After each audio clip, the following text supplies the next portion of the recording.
Good day ka 777. Ayan. Ngayon po may ginagawa tayo na mini Pajero. Ayan po, bagong bili lang po nila sir. Ayan, shoutout kila sir. Oh. Ayan, shoutout kila sir. Ito po yung sasakyan.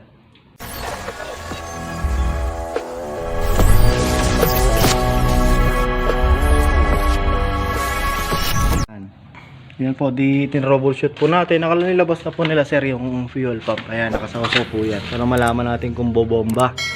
Yun po yung ano. Yung chinek ko po yung return. Ang una po palang chinek ay yung kuryente po ng fuel pump. Yan, yung dalawa pong malaki rito. Black blue tsaka yung black. Yung black blue po, yun po yung galing ng MPI relay. MPI relay yun po. Yan. Yan po MPI relay mga sir. Yan, ang MPI relay. Relay po ng ano yan, injector tsaka ng fuel pump. Yan, dito po siya nakalagay. Napansin ko po kanina na parang nakahugot na siya. Nag-spark pa nga po yun yung ano po. Yung nahugot po natin, ini-start natin. Pag ini-start po itong white, red, tsaka lang nagkakaroon ng signal galing ng ECU yan. Kapag yung susi, hindi kaagad ga-andar. Pag nag-cranking lang tsaka andar. Kung nag-cranking, sinundutan ko dito ng test light, umilaw siya. Yung black blue na yun yung papuntang pump. Ngayon nagkaroon na ng kuryente. Ngayon nagtataka kami, nagkaroon na ng kuryente.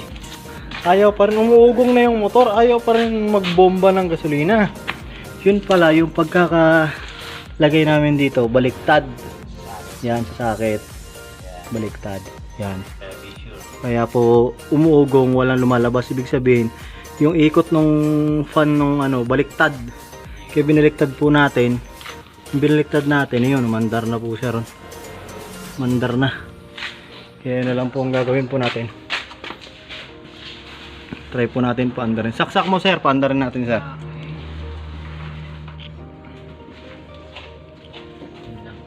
Yung ganda pa ng Pajero.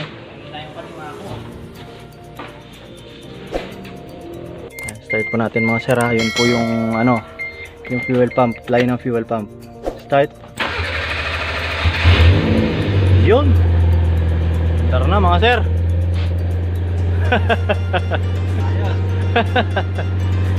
Andar na.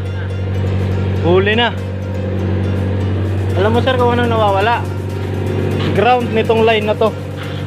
Yung isang ground. Oo, yung ground ng line na yan ang nawawala. I-bypass na lang natin yung ground niya. Kasi yung positive naman talaga nag-automatic, hindi yung ground. Pero galing din sana sa eco yan. Galing pa rin yan doon. Automatic pa rin yan. Pero okay lang nakarekta na yan. Okay. Yung ground lang na may re-recta dyan eh. Yung line lang positive, yun yung galing ng MPI, yun yung nag-automatic. Okay pa rin yan. Oo. Kaya pag ano, automatic pa rin yan.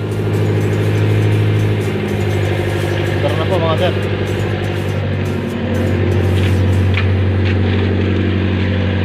Ayan, ilaw, patayin po natin. Ayun sir oh, halika po kayo rito. Ayan yung line na yun, papunta fuel pump. Yun yung naka... Ayan yung positive. Yung positive. Ang bypass natin yung ground lang, hindi yung line na yan. Kaya pag ano nasusi, wala pa rin yan. Okay. Okay. At pinapatay pa rin po. yung computer. Ayan, on yan oh. Pag start, tsaka lang nagkakaroon. Yun pa rin yun. Ang i-bypass natin yung ground lang na nawawala na yun. So hindi nabunot, naputol din ground.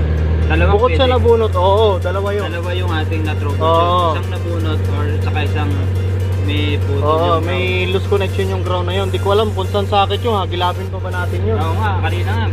Gusto ko na rin i-bypass yan, hindi ko na alam kung saan sasaksak eh. Yung positive, di po ya, original din natin i-bypass. Yung ground lang po na yun, na nawawala. Oo. Okay. Tingnan mo nung, ang ginamit natin yung original ng ground, umandar kaso lang namamatay. Mahina. Loose connection, mahina yung ground na yun. Puro ground Kaya din yung... siguro parang palyado yung andar. Oo, Ayan. puro ground din yung ground yun na yun. Papalya.